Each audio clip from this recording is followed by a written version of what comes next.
I wanted to first anchor us before we get into this discussion with the panel around the concept of the healthcare burnout cycle. So we started here because the cycle is the environment leaders are operating in. There's high turnover creates a lot of vacancies, if you will. Vacancies create urgency, and then the urgency pulls leaders back into the frontline work. So it's like a double whammy all mixed together. When the system's pulling the leaders downward, it becomes nearly impossible for them to operate at the altitude their role requires. So you've got the gravitational pull of the system into the front line, and then you've got the kind of natural tendency of leaders that have been promoted to go back to their previous roles. The whole pulling down, all hands on deck, focused all in the day-to-day. You'll have 3 different level roles in that, from nursing supervisors up to the nursing director. All the while, there's other initiatives going on across the system that nursing director in particular is expected to help lead, which becomes quite stressful as well as almost impossible when you're down taking care of the day-to-day, which is actually the job of others, but it becomes the job of all in that scenario and can quickly actually become part of the culture. That's just how it is. Pull from above to continue to strategize and to implement strategy that's coming from even higher up is very powerful. Any of the strategic type thinking and acting becomes an aspiration versus, gosh, I really want to do it, but I just can't get to it. The team members themselves feeling either devalued, marginalized, not appreciated because the leader is in their business doing things that maybe they need some help with, but in general feel very qualified to manage on their own.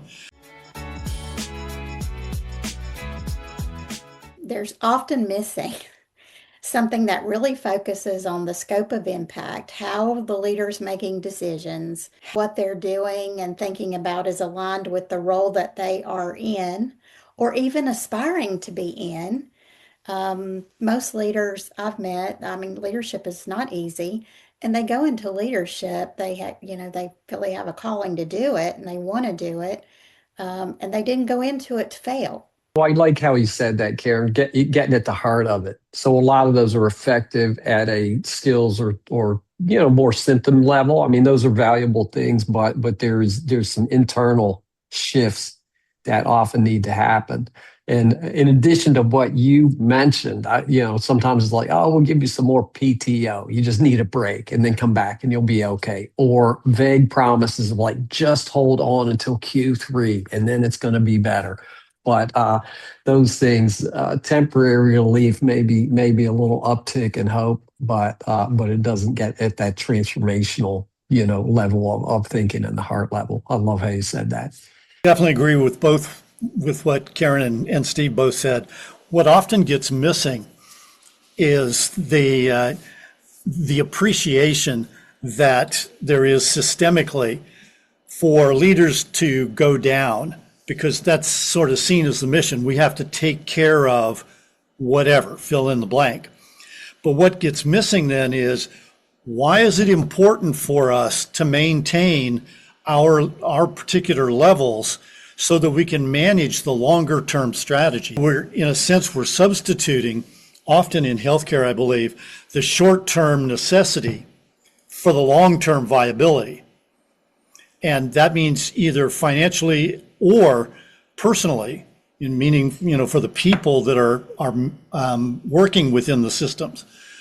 So I think that's something that often gets missing then. It gets covered over with the intensity of that dive down to take care of. I can tell you that probably what most people would automatically think that are sitting in healthcare systems today is, well, we have that. We have leadership-based competencies that show at every level what somebody's supposed to be doing or what the expectation is. And that's great. That does provide some clarity. But once again, it doesn't get down into, okay, but what does this look like in terms of what leaders are actually thinking about and doing?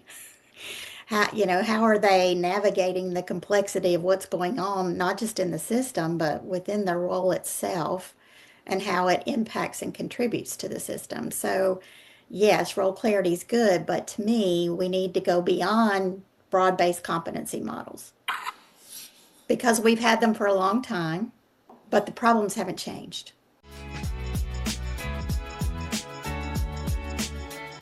And so as I started to do some research, I recognized that the assessment landscape was full of psychometric assessments, but was absolutely missing. There were no other assessments that focused in on what a leader is focusing on. How are they spending their time? And are they spending that time in ways that their company needs for them to be spending it in order for them to be successful in their role? The Leadership Nexus focuses that leader's attention on two basic alignments. How closely aligned are their thoughts and actions? Because the more in sync those two elements are, the more likely they are to be competent and successful. And secondly, how closely aligned are their thoughts and actions with the needs of their position, with their job? And that's critical because successful leaders have to be able to, they must be able to deliver what their organization really needs from them.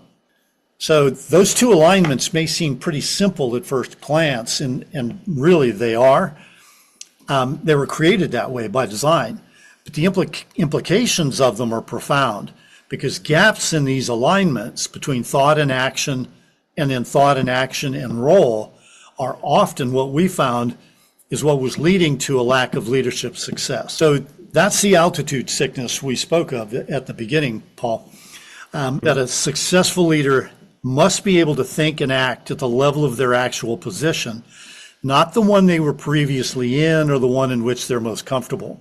If you think about our attention being arguably our most valuable commodity, like what we're paying attention to in terms of thinking about, and then what you spend your time doing, I mean, that's just instantly a conversation about allocation of personal, mental and emotional bandwidth and action time. And so it's a great conversation starter about that. And honestly, people who have been living very reactively and under a lot of pressure and stress, they have a general sense that it's too much, or maybe they're not doing the right things or something like that. But this starts a very practical conversation about exactly what that looks like. And there can be that aha or that kind of like, wow, this is so helpful. And I have also experienced, Tom, I don't know if you got this, but also pushback or like, well, what does all this mean? Or what can I possibly change? There can be some, it's so practical and like holding up a mirror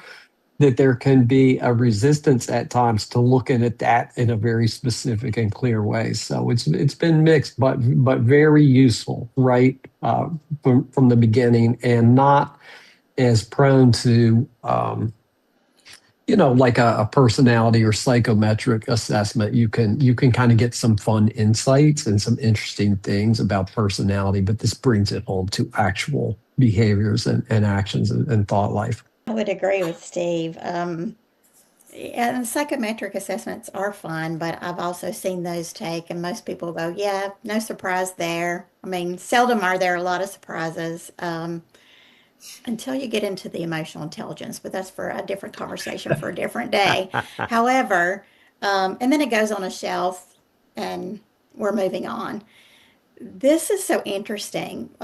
Like I had a healthcare leader, client that I was coaching, doing executive coaching with, and there was a lot of conversation about the systemic things that were creating the barriers to doing things a different way and managing things a different way. And after, and this is, it really started to excite me. Once you see your client get this kind of clarity, it's like, wow, from a 15-minute assessment that they answered for themselves, being honest about what am I doing and thinking about, there was just this quick visual line of sight into, oh, but I have control over all of these things right here that have nothing to do with the system. It has to do with me and how I'm leading. The conversation got really different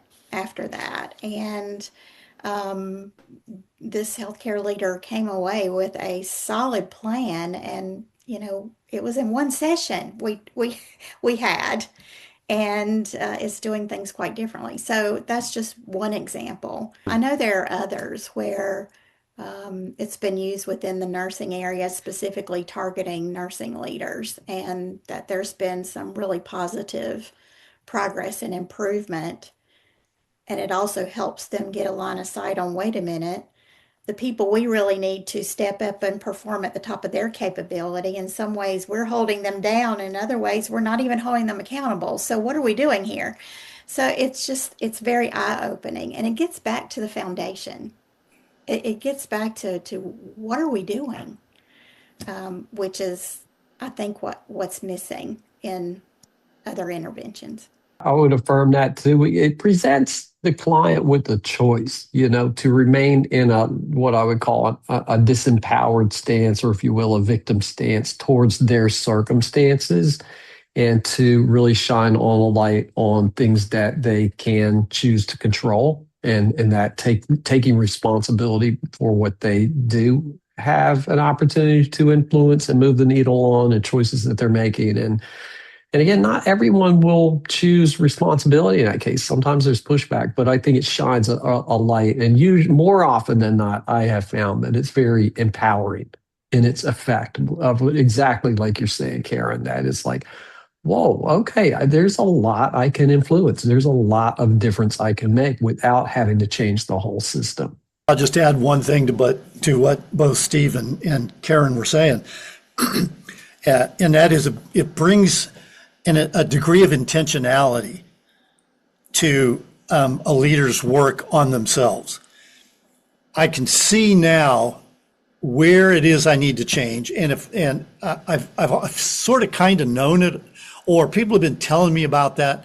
But now what it does is it brings that degree of intentionality to, okay, this is something I can impact, and in fact, I can impact that starting right now, today. I think this is just very different. It's really, for lack of a better term, like an operational assessment, a productivity type of thing that gives leaders a chance to look at, well, what's the picture of what I'm really doing and thinking about, and how do I move myself from doing these things too often to doing these things more often. And that's pretty powerful, and it puts them in the driver's seat. And I've not had any leaders, again, show up who say, yes, I went in leadership to fail. That is the last thing they want to do.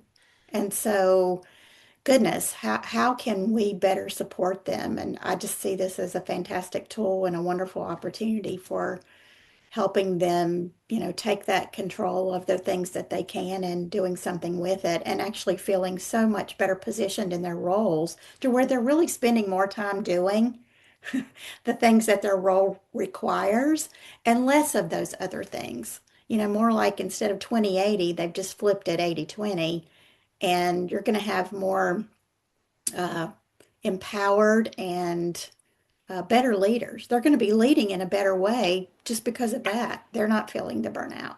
It's down to behaviors, regardless of what the personality is.